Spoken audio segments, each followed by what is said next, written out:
Hello बच्चों। तो आज हम अपने नए लेक्चर के साथ आज हम जेई क्वेश्चंस डिस्कस करेंगे 2020 से लेके 2022 तक बच्चों। And the topic is heat transfer. So बिना टाइम गवाए बच्चों हम लोग स्टार्ट करते हैं अपना नया वीडियो। तो आप देखें, this is your first question बच्चों।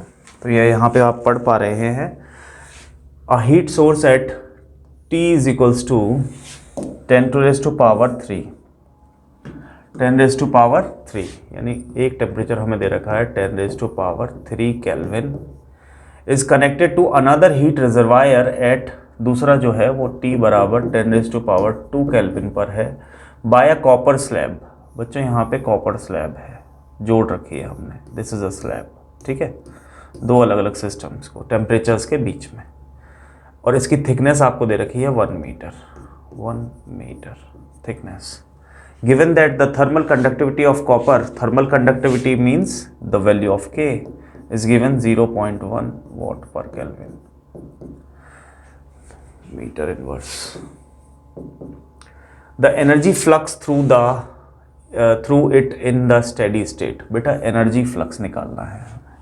तो बेसिकली आपको पता होगा फ्लक्स, मैं आपको मैं डायरेक्ट न्यूमेरिकल को फॉर्मूला यूज़ करके भी सॉल्व कर सकता हूँ, बट मैं आपको बताता हूँ सारी चीज़ें, इसीलिए क्योंकि हमारा एम ये नहीं रहता कि हमें बहुत सारे क्वेश्चन सॉल्व करने हैं। हमारा एम ये रहता है कि हम जो भी पढ़ें वो हमें समझ में आना चाहिए और उसे हमें सीख जाना है।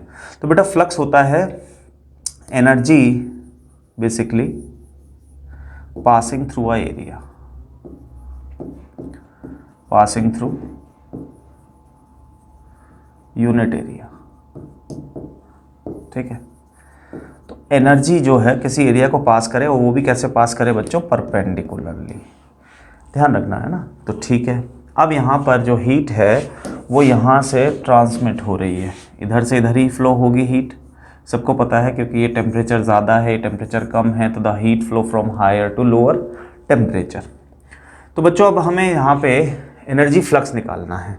तो एनर्जी बेसिकली हम लोग जानते हैं कि Q होता है क्या बच्चों, K∆T time upon length. This is the formula of heat energy.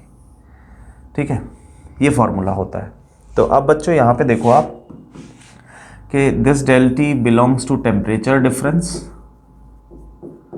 This T is time, कितने टाइम के लिए, दिस इज लेंथ, कितनी लेंथ तक फ्लो हो रही है, जैसे यहाँ लेंथ कितनी दे रखी है बच्चों 1 metre, K is a thermal constant, A is a area और Q इज़ अ एनर्जी। तो हम इस फॉर्मूले की हेल्प से फ्लक्स निकालेंगे। बट बच्चों मैंने यहाँ पे क्या लिखा, energy passing through unit area, तो मतलब इस फॉर्मूले को हमें मॉडिफाई करना पड़ेगा, यानी Q/A को हमने इधर शिफ्ट किया, यानी एनर्जी पर यूनिट एरिया। तो क्या बचा बच्चों हमारे पास, K∆T, और टाइम हम दे रहे हैं, हम एक यूनिट टाइम के लिए निकाल रहे हैं, इसलिए इसकी वैल्यू आ गई 1 टाइम की। और बच्चों लेंथ भी क्या है 1, तो ये भी हमारे किसी काम का नहीं है। क्या तुम्हें समझ में आई बात? ठीक है, तो बच्चों अब यहाँ से हम लोग निकालते हैं Q/A, यही हमारा क्या होगा, energy flux, energy flux.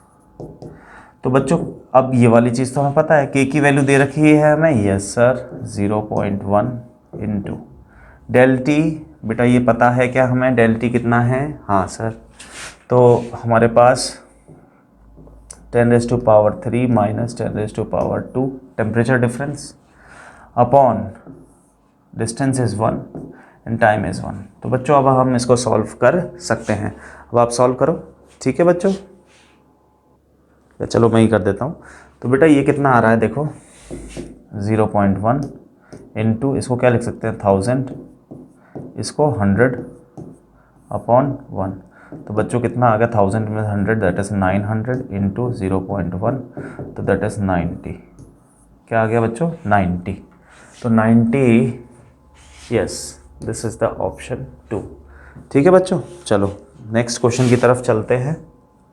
Next question पढ़ते हैं बच्चों। अ cylinder of a radius r is surrounded by a cylinder of inner radius r and outer radius 2r।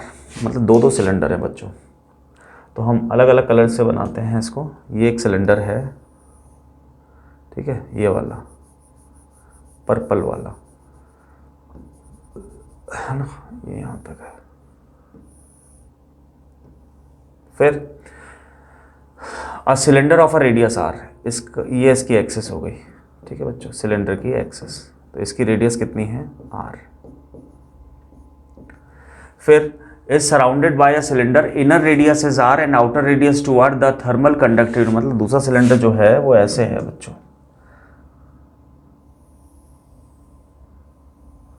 ये येलो वाला, और इसका इनर रेडियस यही है,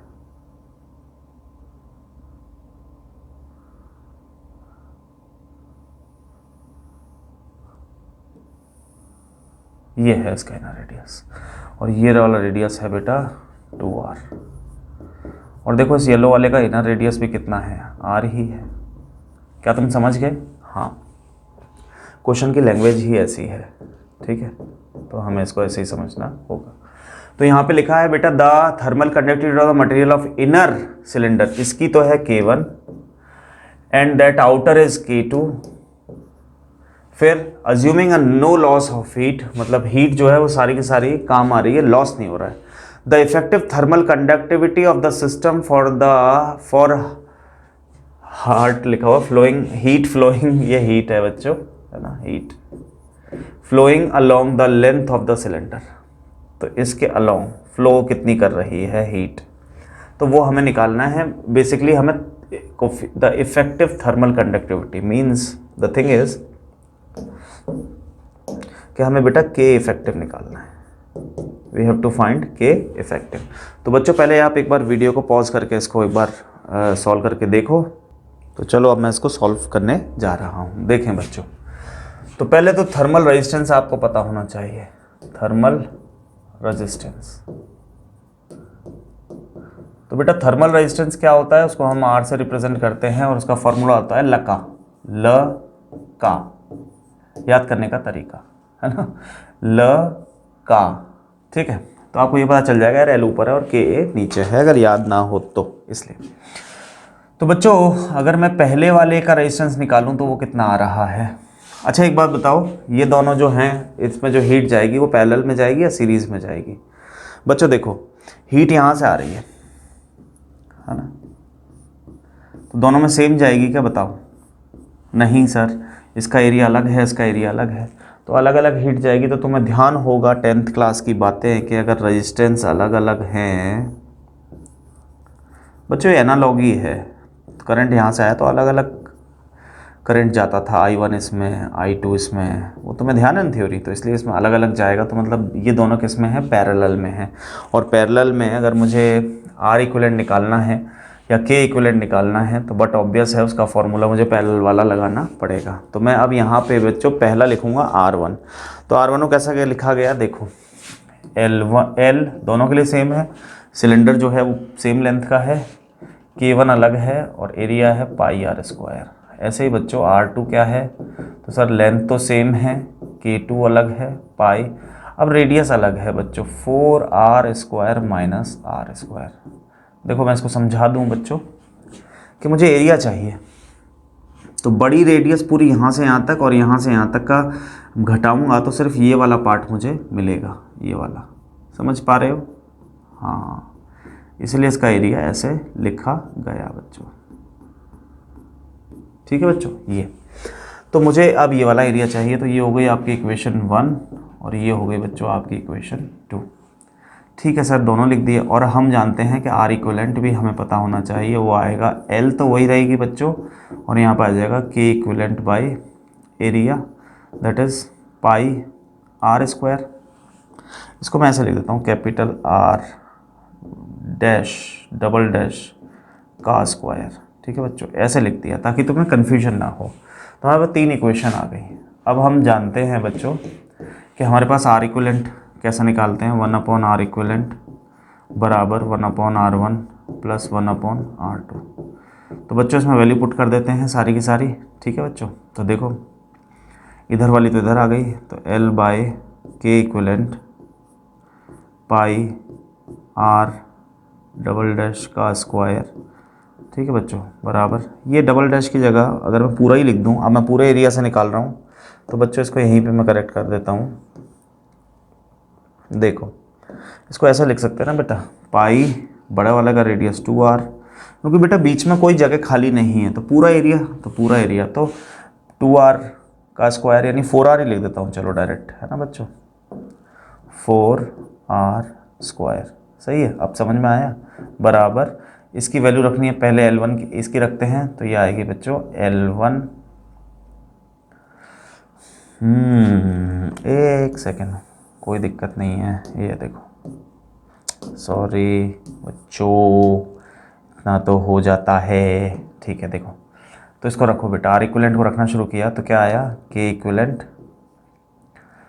4 pi are square upon L, क्योंकि बच्चों देखो ये नीचे है ना, तो एल नीचे आएगा और ये ऊपर आ जाएगा। अब आई बात समझ में, हाँ सर, तो यहाँ पे आ गया K1 pi are square by L plus K2 pi कितना, ये रहा बच्चों 4r square minus r square 3r square, तो we can write 3r square upon L, L L L बच्चों कट गए, पाई पाई पाई, तो बच्चों यहाँ क्या बच रहा है, अलग कलर से कर लेते हैं। देखो यहाँ बच रहा है के equivalent 4r square, sir are भी तो कट रहा है, अभी काट देंगे बेटा, अभी देखते जाओ। यहाँ पे बच रहा है K1 r square plus 3K2 r square, तो ले अब इसको भी उड़ा दे, ठीक है। तो बच्चों के इक्विलेंट कितना आ रहा है, तो वो आ रहा है sir K1 plus 3K2 upon 4, क्योंकि ये 4 उधर जाएगा बच्चों। तो ये कोई ऑप्शन है क्या हमारे पास, फर्स्ट नहीं है, सेकंड भी नहीं है, थर्ड भी नहीं है, और फोर्थ है बच्चों, तो इसका आंसर क्या आ गया हमारे पास, फोर्थ। तो क्या बच्चों तुम्हें समझ में आया ये क्वेश्चन कैसे करा, है ना, ठीक है। अब हम चलते हैं नेक्स्ट क्वेश्चन की तरफ। तो ये रहा हमारा नेक्स्ट क्वेश्चन, पढ़ते हैं पहले से। 2 रॉड्स ए बी, तो बच्चों डायग्राम भी बनाते जाते हैं ताकि तुम्हें समझ में आए। A and B of the new, नहीं देन द न्यू, चलो वो चीज़ छोड़ो, ए है इसका नाम और एक और रॉड है बी। अभी हम लेंथ की चर्चा नहीं कर रहे हैं, अभी धीरे धीरे सब समझ में आ जाएगा। Identical dimensions means length same है भाई, डायमेंशंस का मतलब होता है लेंथ ब्रेथ हाइट एरिया सब सेम है। एट टेम्परेचर 30 डिग्री, अच्छा दोनों किस पर रखे हैं बच्चों, 30 डिग्री पर रखे। If A is heat up, इसको तो हमने हीट दी plus del Q, up to 180, इसका टेम्परेचर पहुंचा दिया हमने 180 degree Celsius. And B up to T, इसको भी हीट दी हमने, तो हीट बेसिकली टेम्परेचर कह लो, हीट कह लो, और इसका टेम्परेचर हमने बताया T डिग्री सेल्सियस, हमें नहीं पता कितना। Then the new lengths are the same, मतलब देखो बच्चों, वेन एवर यू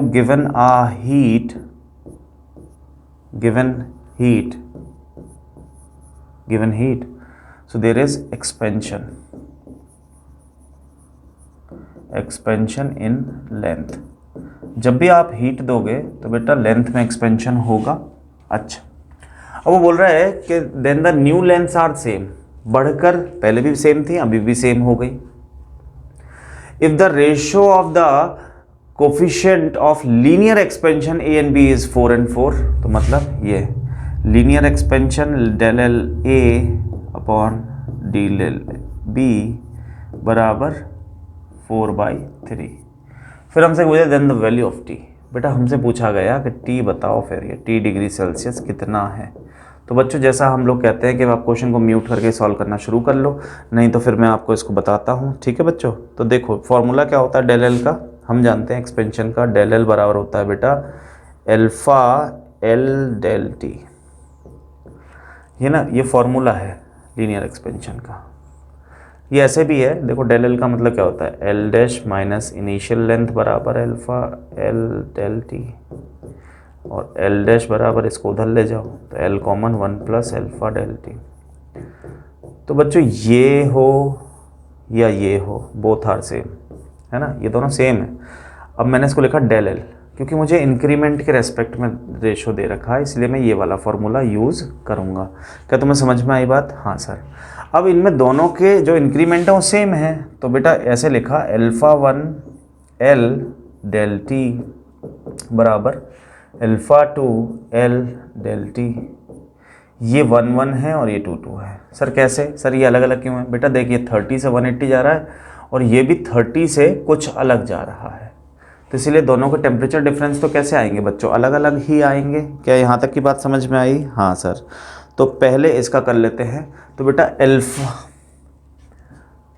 हाँ सॉरी ये ना बच्चों इसमें एक करेक्शन छोटा सा कर लो, क्या बता देता हूँ, ये डेल एल का नहीं है, अल्फाज का रेशो है, यानी अल्फ़ा 1 अपॉन अल्फ़ा 2 का ये लिखा हुआ ना बच्चों, the ratio of coefficient of linear expansion. थोड़ा सा मैंने गलत यहाँ पे लिख दिया था गिवन इन्फॉर्मेशन को, बट अब मुझे समझ में आ गई क्योंकि मैं यहाँ अल्फ़ा की वैल्यू ढूंढ रहा था, तो मैंने कहा कि अल्फ़ा कहाँ है, तो इसलिए मुझे गलती पता चल गई। तो अल्फ़ा 1 अल्फ़ा 2, तो अल्फ़ा 1 कितना दे रखा है बच्चों आपको 4, लेंथ आपको लेंथ से लेंथ उड़ा दो क्योंकि सेम है लेंथ, बाद में भी सेम है अभी शुरू में भी सेम थी। और टेम्परेचर डिफरेंस कितना है बेटा 180 माइनस 30, अल्फ़ा 2 आपको पता है दैट इज़ 3, और बेटा टेम्परेचर डिफरेंस कितना है बच्चों T degree Celsius minus 30 degree Celsius. Celsius लिखो या नहीं लिखो एक ही बात है। तो बच्चों कितने बचे? 0 और 3 गए तो 15, सही है बच्चों। और इंटू 4 बराबर यहाँ क्या बचा 3 को नीचे ले आए, चलो इसके नीचे ले आते हैं ना 3, यहाँ बच गया बेटा T माइनस 30।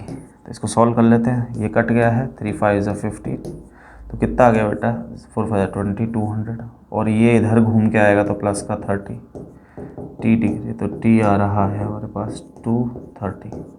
कितना आ रहा है बच्चों 230। क्या ऑप्शन है कि हमारे पास? Yes, this is option C. I hope कि तुम्हें समझ में आया होगा इन अ सिंपल वे बेटा, है ना। मैं सारे एक्सप्रेशन भी बताते जा रहा हूँ ताकि आपको क्लियर रहे चीज़ें, ठीक है बच्चों। तो अब हम चलते हैं नेक्स्ट क्वेश्चन की तरफ। तो देखो अब नेक्स्ट क्वेश्चन यहाँ पे लिखा हुआ है अ थर्मामीटर ग्रेजुएट्स। चलो इसको हम थोड़ी देर बात करेंगे क्योंकि इसमें एक मिस्टेक है। A Carnot engine operates between two reservoirs of a temperature 900 and 300 Kelvin. The engine perform इतने वर्क कितना कर रहा है बच्चों 1200 जूल का, और temperature A Carnot engine operates between the two reservoir of a temperature, यानी टेम्परेचर T1 दे रखा है हमें 900 केल्विन और टेम्परेचर T2 हमें दे रखा है बच्चों 300 केल्विन। बताओ कार्नोट इंजन क्या है, तुम जानते हो ना। कार्नोट इंजन कैसा इंजन है बच्चों? कार्नोट इंजन सर इंजन है, अरे इंजन तो है बट कैसा? It is a ideal engine, it works on ideal substance. मतलब इसकी एफिशिएंसी कितनी होती है 1, जबकि बाकी सारे इंजन्स की कैपेसिटी एफिशिएंसी 1 से कम होती है। सिर्फ कार्नोट इंजन ऐसा इंजन है क्योंकि आइडियल है तो इसकी एफिशिएंसी कितनी होती है बच्चों? यूनिटी 100%। तो ये पर साइकिल वर्क कर रहा है। The heat energy delivered by the engine to the low temperature reservoir. देखो तुम्हें पता होगा कि ये है तुम्हारा high temperature reservoir, basically source, और उससे तुम क्या करते हो कि एनर्जी या हीट को एब्जॉर्व करते हो। यहाँ पे तुम्हारा वर्किंग सब्सटेंस होता है बच्चों, क्या होता है? Working substance. यहाँ पर ये वर्किंग एरिया है, यहाँ पर वर्क कन्वर्ट होता है और हमें कितना मिलता है? जो हमने हीट ली माइनस जो रिलीज़ करी, ये रिलीजिंग हीट है टू द सोर्स, और ये होती है सिंक। सिंक वो चीज़ होती है बेटा जिसको कितना भी टेम्परेचर दे दो उसका टेम्परेचर चेंज होने वाला नहीं है। सोर्स वो होता है कितनी भी हीट ले लो, उससे एनर्जी ले लो, उसका भी टेम्परेचर चेंज होने वाला नहीं है, बट ये हमेशा हायर टेम्परेचर पर रहता है और ये हमेशा लोअर टेम्परेचर पर रहता है। ये एक इम्पॉर्टेंट बात है।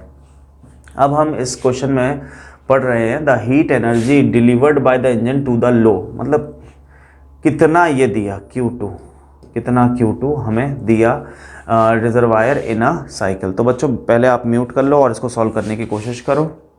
तो देखो इसको मैं ही सॉल्व करता हूँ, आपने कर लिया होगा। तो बच्चों इसमें ऑप्शन नहीं है, इसमें इस ब्लैंक स्पेस में लिखना है। तो हम लोग क्या जानते हैं कि अब इसको हम लोग कैसे सॉल्व करेंगे। देखो तो हमारी सारी गिवन इन्फॉर्मेशन आ गई। तो बेटा हमें पता होता है 1 minus T2/T1 is equals to W/Q1, ये फॉर्मूला होता है ना। ऐसा भी होता है एक और 1 माइनस Q2/Q1 बराबर W/Q1, ठीक है। और एक और भी हमें पता होना चाहिए कि ये भी होता है T2/T1 बराबर Q2/Q1। ये तीनों रिलेशन से इसमें काम आएंगे बच्चों, ये तीनों ही रिलेशन से होगा। तो सर ये वाला लगाएं कि ये वाला लगाएं, तो बच्चों तुम्हारा दिमाग क्या कह रहा है कि सर ये रहने दो। क्यों? क्योंकि सर इसमें हीट दे रखी, हीट हमें गिवन नहीं है बच्चों, हमें क्या गिवन है, टेम्परेचर। तो हमें ये थोड़ा समझ में आ रहा है, तो हम इसको ही करते हैं। तो बेटा 1 minus T2 is given, that is भाई T2 मतलब क्या, कौन सा वाला टेम्परेचर, लोअर के हायर। तो बच्चों यहाँ T2 लोअर फाइनल, तो यानी 300/900 बराबर W हमें पता है क्या, हाँ सर W तो मेरा बबलू है, ये आ गया 1200 जूल Q1। अब यहाँ सॉल्व करें बच्चों इसको, 3 0 3 0 3 1 ज़ा 3 3 ज़ा, तो बेटा कितना आ गया 1/1/3 बराबर 1200/Q1। कितना आया बच्चों, 3 माइनस 2 2/3 है ना, 1200 बराबर Q1, ठीक है बच्चों। हाँ तो अब Q1 हमारे पास यहाँ से आ रहा है, इसको इधर उसको उधर, तो 1200 इंटू 3/2 600 6 3 ज़ा 1800 जूल। तो हमारे पास बेटा Q1 तो आ गई, Q1 आ गई कितनी, 1800 जूल। यानी यहाँ से जो एनर्जी एब्जॉर्ब्ड हुई है वो हुई है 1800 जूल। अच्छा सर चलो ये आ गया, अब कैसे करें सर, हमें निकालना क्या है बेटा कि ये delivered by the engine to the low temperature, यानी low temperature reservoir mean sink, ठीक है। तो हमें ये निकालनी है, तो इसके लिए अब तुम बताओ कौन सा, ये वाला वो वाला। सर अब तो कोई सा ही कर लो, हाँ देखो इससे भी निकाल सकते हो, तुम्हें ये पता है ये पता है, ये निकालनी है, ये पता है ये पता है, उससे भी निकाल सकते। सर उससे निकाल लो, ज़्यादा सरल है, ठीक है। देखो T2 कितना है बच्चों 300 और T1 कितना है 900 बराबर Q2 हमें निकालना है और Q1 हमें पता है कितना 1800 जूल। 2 0 2 0 9 1 ज़ा 9 2 ज़ा, तो Q2 आ रहा है बच्चों तुम्हारा 600 जूल। कितनी एनर्जी आ रही है 600 जूल, तो आंसर इज 600 जूल। क्या तुम्हें समझ में आया बच्चों ये वाला क्वेश्चन, ठीक है। तो अब हम चलते हैं नेक्स्ट क्वेश्चन की तरफ। तो ये रहा आपका नया सवाल। देखो a heat engine is involve in a exchange of heat, कितना कितना बेटा 1915 जूल कॉमा -40 जूल कॉमा ये प्लस का है प्लस 125 जूल एंड माइनस का Q joule during one cycle achieving the efficiency 50%, ठीक है बच्चों। The value of Q is, अच्छा हमें ये वाली वैल्यू निकालनी है बच्चों, ठीक है। ये है हमारा क्वेश्चन। तो अब बिना टाइम गवाए आप लोग वीडियो पॉज करके स्टार्ट कर लो, एक बार ट्राई कर लो, ठीक है बच्चों। तो अब हमें पता है एफिशिएंसी का फॉर्मूला क्या होता है बच्चों। एफिशिएंसी का फॉर्मूला होता है कि भाई उसने कितना तो काम किया, वर्क डन, अपॉन कितनी एनर्जी ली थी। तो बेटा अभी मैंने बताया था आपको कि जैसे कार्नोट इंजन तो आइडियल इंजन है ना। तो बेसिकली इसको हम लोग ऐसे भी लिख सकते थे क्या कि Q1 ली माइनस Q2 अपॉन Q1। तो इसको हम ऐसे लिख सकते हैं 1 माइनस Q2 अपॉन Q1। ये कहाँ से आया, ये यहीं से आया। जैसे ये तो आपका हो गया सोर्स जो कि टेम्परेचर T1 पे है, यहाँ आ गया वर्किंग एरिया और यहाँ आ गई आपकी सिंक। सिंक जानते हो बच्चों, हाँ सर यहाँ से जो एनर्जी हीट ली वो दैट इज़ Q1, उसने W किया, W कितना किया, अगर उसने Q2 वेस्ट कर दी तो W किया Q1 माइनस Q2, है ना। तो ये हो गया। तो इस वाले फॉर्मूले निकालते हैं। तो बेटा एफिशिएंसी हमें दे रखी है 15%। इसको अगर मैं पूरा वैसे लिखूँ 50 अपॉन परसेंटेज का मतलब होता है अपॉन 100, 0.05 तो ईटा की वैल्यू एक और आ गई क्या, हाफ। ये नंबर्स में आ गई, ये परसेंटेज में थी। तो यहाँ हमने लिखा हाफ बराबर 1 माइनस। अब सुनो बेटा ऊपर कौन सी आती है, सर ऊपर आती है हीट रिलीज और नीचे आती है बच्चों हीट एब्जॉर्ब्स। ये ध्यान रखना। तो हीट जो रिलीज करता है उसको हम लॉस मानते हैं बेसिकली, तो it is taken in negative with sign, negative sign, and heat absorb by the system is taken as positive. क्या तुम्हें समझ में आई ये बात? बेटा हीट को अगर वो रिलीज करेगा ना सराउंडिंग्स, तो वो नुकसान कर रहा है एनर्जी का, तो उसको नेगेटिव लेते हैं। और अगर हम उसको हीट दे रहे हैं और वो एब्जॉर्व कर रहा है, तो इंजन तो एब्जॉर्व कर रहा है, तो उसको हम पॉजिटिव। तो बच्चों यहाँ पर देखो आपको चार जो ऑप्शन गिवन हैं उसमें 2 नेगेटिव हैं 2 पॉजिटिव हैं। तो इसका मतलब हमें समझ में आ गया, सर ऊपर आएगा 40 प्लस Q। यहाँ पर साइन रखने की ज़रूरत नहीं है। साइन हमें यहाँ पर जो साइंस आए हैं ना वो हमें ये बता रहे हैं कि ये अब्जॉर्ब्ड है या रिलीज्ड है। तो बेटा यहाँ पर हीट एब्जॉर्ब, तो हीट एब्जॉर्ब कितनी है बच्चों, 1915 प्लस 125 ये है।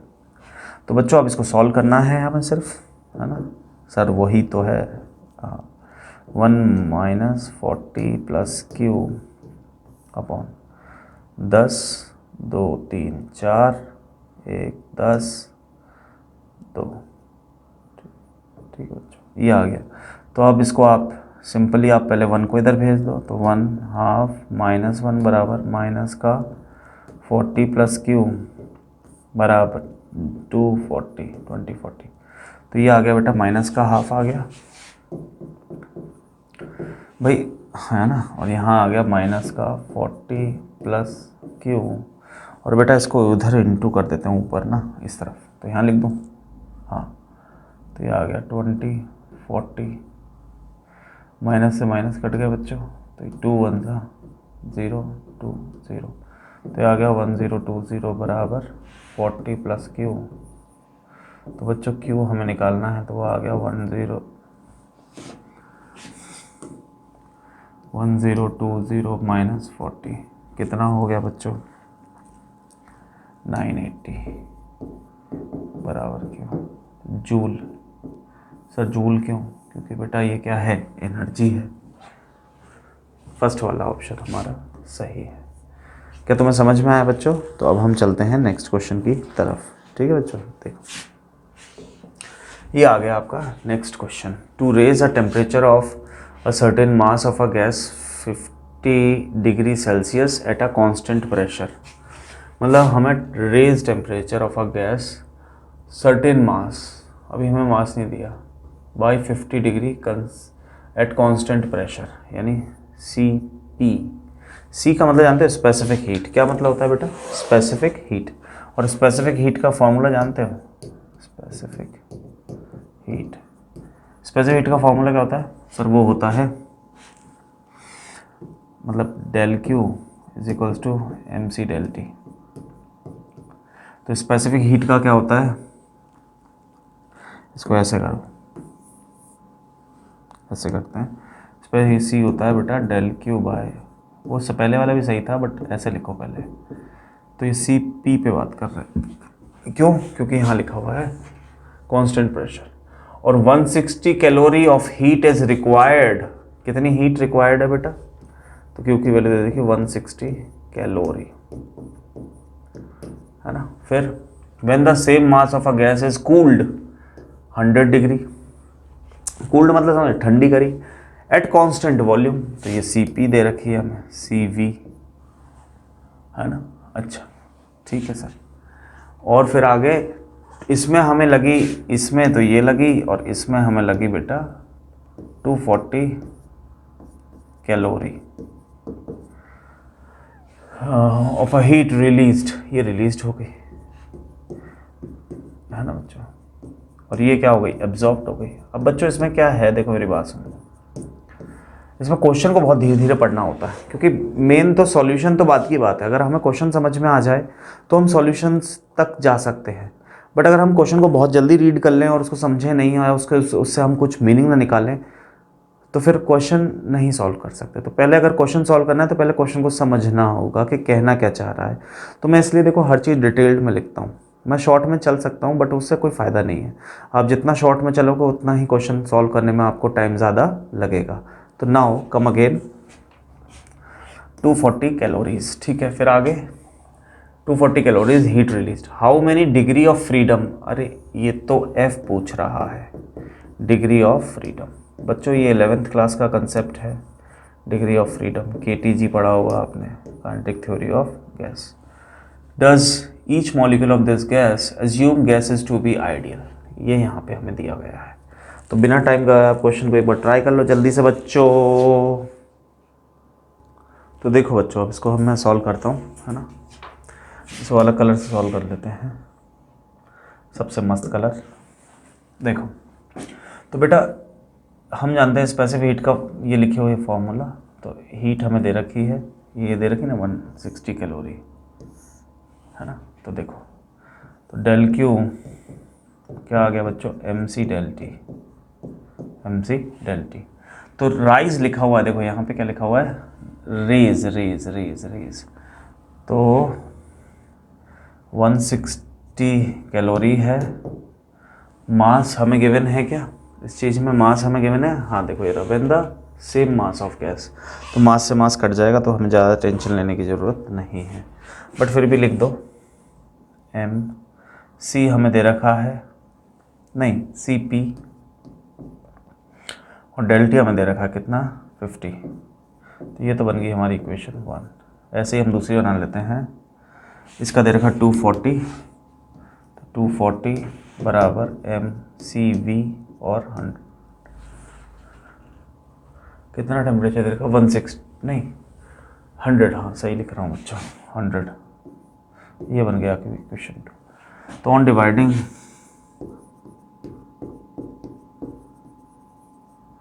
इक्वेशन 1/2, तो हमें क्या मिल रहा है बच्चों, हमें मिल रहा है 160/240 बराबर MCP 50/MCV 100, है ना।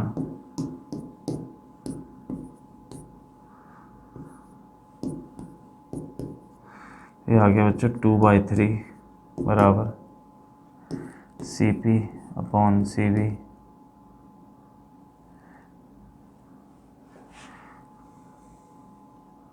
है ना। इसमें कुछ गड़बड़ तो नहीं हुई है ना बच्चों, एक सेकंड रुको,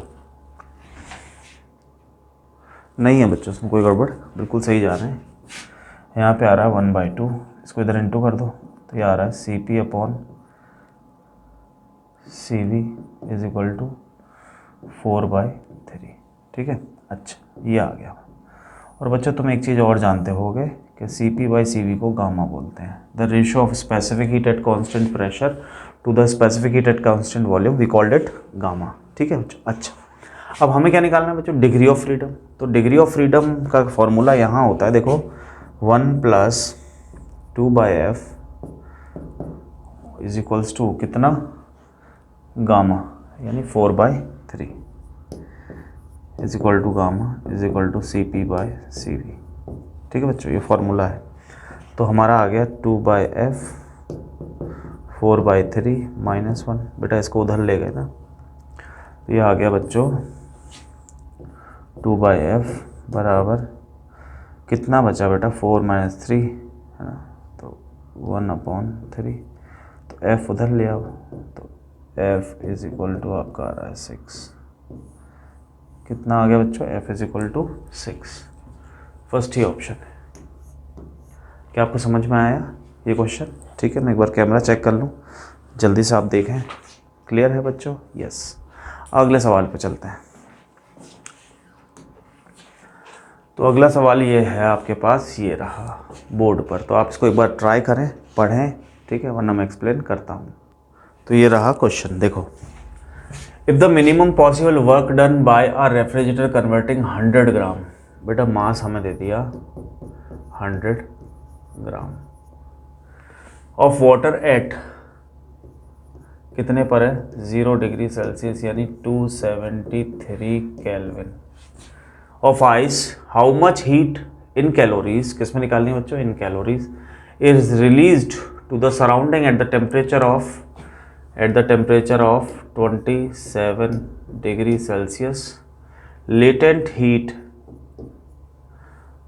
ऑफ आइस, छोटा सा आइस लिख लेते हैं, वो हमें दे रखा है 80 कैलोरी पर ग्राम, ठीक है बच्चों, ये हमें दिया हुआ टू द नियरेस्ट इंटीजर। तो अब इस सवाल को कैसे करेंगे बेटा, it is minimum possible work is done by the refrigerator it converting, इसको देखो बच्चों अब कैसे करना है। अब तुम ये जानते हो तो बेटा ये है मान लो आपका वाटर है ना, और इसको आपको करना है किस पे, आइस में। ध्यान सुनना, तो मैं आपको तरीके सिखा रहा हूँ। तो पहले तो वाटर को मान लो वाटर रूम टेम्परेचर पे, लेट से 27 डिग्री, ऐसे एग्जांपल दे रहा हूँ ताकि फिर आप उसको खुद ही रिलेट कर पाओगे और कर भी लोगे अच्छे से आराम से। क्योंकि बेटा देखो हमें ना इस क्वेश्चन को सीख के हम कोई पहाड़ तो उखाड़ नहीं लेंगे, अगर हम इसका कंसेप्ट सीख गए तो ऐसा अगर कोई क्वेश्चन आया तो उसको हम निपटा देंगे, समझ गए। इसीलिए तो बेटा वाटर है 27 डिग्री पर, 27 डिग्री पर, ठीक है। तो पहले वाटर से अगर आइस बनानी है तो पहले वाटर जो 27 डिग्री पर है उसको तुम्हें वाटर में ही लाना पड़ेगा 0 डिग्री पर, और फिर तुम 0 डिग्री के वाटर को आइस बनाओगे कितने पर, 0 डिग्री पर ही।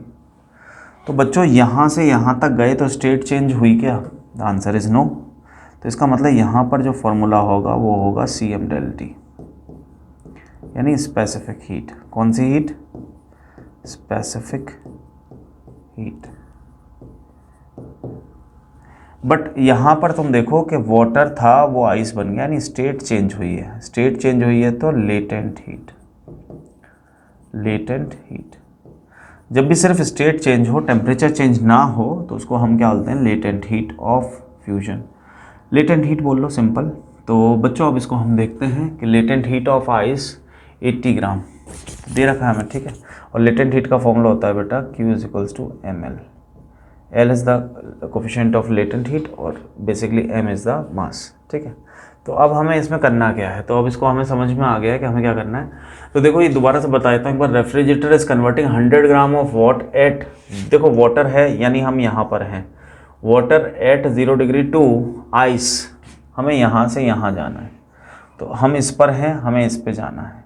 तो बताओ बच्चा कौन सी हीट, स्पेसिफिक हीट के लेटेंट हीट। तो द आंसर इज कि सर लेटेंट हीट आएगी फिर तो, हाँ तो लेटेंट हीट निकाल लो कितनी होती है, तो वो होती है सर ml, M कितना है बच्चों 100 ग्राम, और लेटेंट हीट कितनी है बच्चों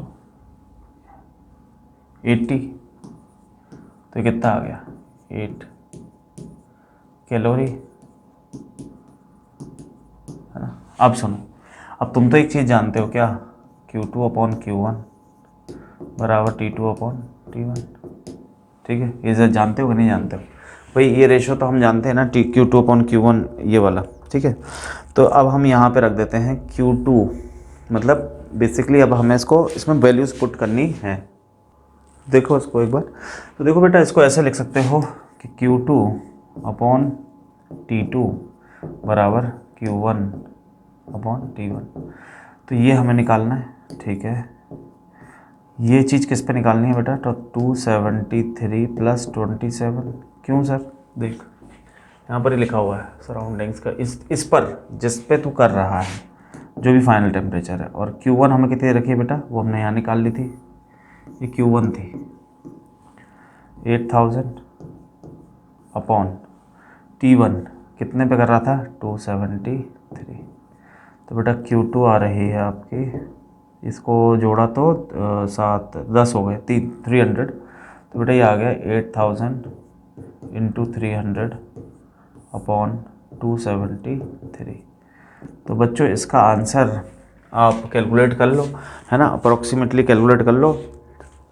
इसका आंसर मैं वैसे बता देता हूँ, ये आएगा 8791 अप्रॉक्सीमेटली, ठीक है, इतना आएगा। इसको अगर आप कैलकुलेट कर लोगे तो, क्योंकि देखो थोड़ा सा आइडिया तो हमें यहीं से लग रहा है कि 273 और 300 में ज़्यादा फ़र्क नहीं है, तो 8000 तो आएगा ही आएगा। अब इसको इससे डिवाइड करेंगे तो 1 टाइम पूरा जाएगा, पॉइंट में कुछ आएगा तो वो इतना ही आएगा। तो इसीलिए मतलब आप समझ गए ना, मैंने इतना, वैसे भी तुम अंदाज़ा लगा सकते हो। तो अब हम चलते हैं बच्चों नेक्स्ट क्वेश्चन की तरफ। देखो नेक्स्ट क्वेश्चन ये रहा next. In the thermodynamic heat and work, एक तो हीट और एक वर्क। तो बच्चों एक चीज़ तुम ध्यान रखो कि हीट और वर्क को समझना होगा हमें। दोनों ही पहली बात तो स्केलर हैं, दोनों की यूनिट सेम है, दोनों के डायमेंशन सेम है, ठीक है। अगर आपको जैसे कुछ मान लो कोई दो चीज़ें, कोई गैस है, मान लो ऐसे पीवी डायग्राम है या पीटी डायग्राम है या वीटी डायग्राम है, तो उसमें एरिया अंडर द ग्राफ जो होता है, जैसे ग्राफ है ना, तो इसके अंदर का एरिया, जैसे इसके अंडर ये एरिया है, मतलब तो मैं एक चीज़ समझाता हूँ। चलो देखो, इस यहाँ लिख लो 1 और यहाँ लिख लो 2। तो तुम 1 से 2 पर कैसे आ सकते हो? सर हम ऐसे आ सकते हैं। कोई बोलेगा सर हम ऐसे भी आ सकते हैं, बिल्कुल सीधे, हाँ। कोई बोलेगा सर हम ऐसे भी आ सकते हैं, हाँ। तीनों जगह से। और कितने रास्ते हो सकते हैं? इनफाइनाइट। कितने रास्ते होते हैं? इनफाइनाइट। बट तीनों के अंदर का एरिया अलग अलग है। देखो मेरी बात समझना, क्वेश्चन समझाने की कोशिश कर रहा हूँ तो मैं अच्छे से। मान लो ये वाला ले रहे हैं, तो इसके अंदर का ये एरिया है, ये हीट एब्जॉर्ब को शो कर रहा है, इसका नाम 1 है, इसका नाम 2 है, इसका नाम 3 है। और 1 का बना लें, जैसे 1 का बना लें तो 1 तो ऐसा है, तो इसके अंदर का एरिया ये है, 2 के अंदर ये, 1 के अंदर तो ये, 2 के अंदर ये, और 3 के अंदर तो ऐसे आया है, तो इतना एरिया है। तो बेटा इसकी हीट एब्जॉर्ब ज़्यादा होगी, इसमें थोड़ी कम और इसमें बहुत कम। तो बेसिकली पाथ पर डिपेंड कर रहा है, यानी कि पाथ पर अमाउंट ऑफ हीट डिपेंड कर रही है कि आप किस रास्ते से आ रहे हो। तो बच्चों ये पहला वाला हो गया पाथ फंक्शन, ये ही सही है। ये मतलब कंसेप्चुअल क्वेश्चन है, कंसेप्चुअल है ना, ये न्यूमेरिकल नहीं है, कंसेप्चुअल क्वेश्चन है बच्चों ये। क्या तुम्हें समझ में आया? पाथ फंक्शन मतलब वर्क भी path function. Intensive thermodynamic state variable नहीं है, एक्सटेंसिव भी नहीं है, पॉइंट फंक्शन तो बिल्कुल नहीं है, तो इसीलिए ये पाथ फंक्शन है। पाथ फंक्शन मतलब रास्ते पर। इस तरह से तुम्हें समझ में आने लग जाएगा कि मैं क्या कहना चाह रहा हूँ। नेक्स्ट क्वेश्चन की तरफ बढ़ते हैं बच्चों। ये रहा हमारा next question. A Carnot engine working between 400 to 800 has a work output 1200 joule. बेटा T1 कितना है? 400 के, और T2 कितना है? 800 के। तो बताओ हीट और वर्क फंक्शन कितना है बच्चों? 1200 joule per cycle. The amount of heat energy supplied to the engine from the source in each cycle. तो देखो मैं तुम्हें बता चुका हूँ कि ये तुम्हारा सोर्स हो गया जो T1 पे है, इससे तुमने हीट ली, यहाँ तुमने वर्क करके दिया और हीट जो ली वो ली Q1, और यहाँ से ये हीट रिलीज़ कर दी। किसको कर देते हैं? सिंक को। सर सिंक क्या होता है? बता चुका हूँ, सिंक होता है बेटा जिसको कितना भी टेम्परेचर दे दो उसका टेम्परेचर चेंज होने वाला नहीं है। तो ये हो गया, वर्क डन हो गया। Q1 एब्जॉर्व करी और Q2 वेस्ट कर दी, बाकी जो बची वो सब किस में कन्वर्ट हो गई? वर्क में। तो वीडियो को एक बार पॉज करके आप इसको ट्राई करो, फिर मैं इसको बताता हूँ, ठीक है बच्चों।